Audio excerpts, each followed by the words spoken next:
Hi everyone, welcome back to my channel Biosimplified, where I make biology concepts easy and understandable. So, myself Mansi, and today our topic is membrane lipid. There we will study their type, structure, and functions. We will cover all in this video. So, as we know that lipids are one of the most important constituent of cell membrane. So now let's see what are the types of the membrane lipids that we generally found in our animal cell. Although the lipid compositions varies from cell type to cell type, okay, different types of cell have different compositions of the membrane lipids, but this is just kind of an average idea about the type of membrane lipids that are found. So generally the membrane lipids found, uh, the first one is glycerolipid. That is not a major membrane of the lipid, but glycerolipids are the particular membrane lipids. These are mostly storage kinds of lipid, and then on the other hand we have phospholipids that makes the maximum constituent of the cell, and then we have the sphingolipids. Okay, glycerolipids, phospholipids, and sphingolipids. Sphingolipids are very rarely seen. They are in very less quantity in our membrane lipids. Okay. Now, there are unique nature of the lipids, the phospholipid and sphingolipids, and also there are combinations of phospholipid or phosphosphingolipids altogether. So, we have the phospholipid plus sphingolipids, so they made a phosphosphingolipids together. Okay, here we can see. We will study further at the in the video. So that's why there are the cross link that we can see between glycerolipids and phospholipids. They also make what? Yeah, glycerophospholipids. Okay. So let's first talk about the example of glycerolipids. That is, let me zoom over here. So let's first talk about the example of the glycerolipids. In triacyl glycerol, what we see, the structure of the triacyl glycerol is something like that. We have a glycerol and the three fatty acid chains that are connected to the glycerol backbone, as we can see in this structure. Okay.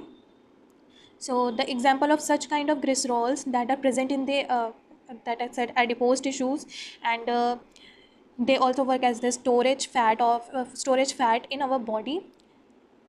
Then we have another type of glycerolipid, that is glycerophospholipid, which is the combination of glycerolipids and phospholipid. Okay, so how it is look like? It contains a glycerol backbone, the glycerol backbone, and it connects the two fatty acid chain here, the two fatty acid chain, and the one phosphate connected head group. Okay, so that's why it is called glycerophospholipid. It also had phosphate, it also has glycerol and the fatty acid chain. So because we have phosphate moiety, the phosphate group connect with the head. Okay, yeah, it connect with the head over here. So now the example of this kind of glycerophospholipid is the interaction of the fatty acid with the glycerol moiety group, which terminates.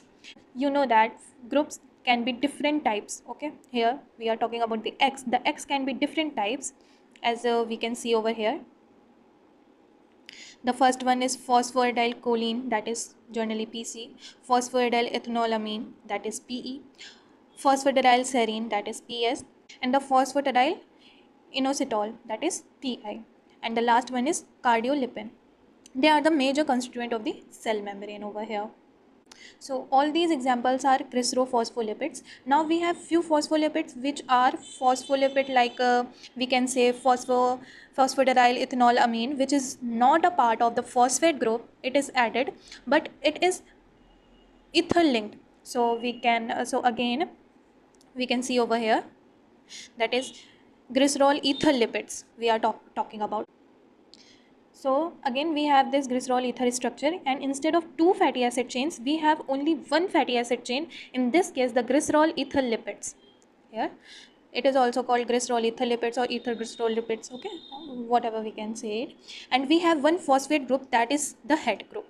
Example of such kinds of lipids, we have like over here we can see plasmogens and platelet activating factor, that is PAF. These two examples are of glycerol ether lipids. Remember, these lipids are too saturated and they carry only one fatty acid chain. Now let's move on these sphingolipids. So sphingolipids can be combination of the phospholipid and sphingolipids known as sphingophospholipid. So we will talk about the structure of the sphingophospholipid. Instead of having glycerol backbone or glycerol is the backbone, it has a sphingosine backbone and contains only one fatty acid chain connected to it. It also has one phosphate group with a head group connected to it, and this interaction of fatty acid with the sphingosine leads to amide lipid. Okay, we can see over here the one fatty acid chain that linked to the sphingosine backbone and one phosphate head group, they make a amide link lipid. The example of sphingophospholipid is sphingomyelin. Okay, and the last type is glycolipids. Again, it has also having a sphingosine backbone over here, we can see, but instead of phosphate connected head group, it contain a carbohydrate moiety attached to the sphingosine backbone. It contain one fatty acid just like the sphingophospholipid. In case of the another phosphate head group, it carry only carbohydrate at this point. The example is multiple examples are there: cerebroside, sulfatide, glucoside, ganglioside, mostly found in the brain tissues. So these are all the different types of membrane lipids that are present in the animal cell body. I think all you have understand the concept over here. So over here there is a summary table that will be more easily memorized by you all. So I think it will help you to understand what I have explained over above. So now we will see the function of these membrane lipids. So the first function is structural components, means the phospholipids form a bilayer, and they give the basic framework to the cell membrane. The second is the barrier function, that is control the enter and exit of any molecule or signal in the cell.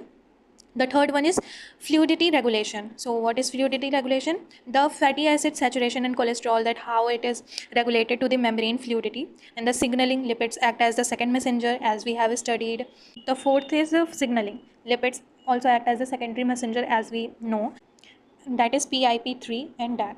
Okay, so the last is over here the cell recognition and interaction. So they also recognize and interact, like cell identity, addition and communication, all of this. It is also the function of the membrane lipids. So the key points you have to remember, that membrane is made up of two components, that is lipid and protein, and some carbohydrates also. They together build a structure function, and it is the life of the every cell, because what the membrane provide to the cell, it provide the barrier to the cell, that it provide a barrier to the cell, that it does not contact with the outer environment of the cell to the inner environment of the cell, because both environments are different in everything.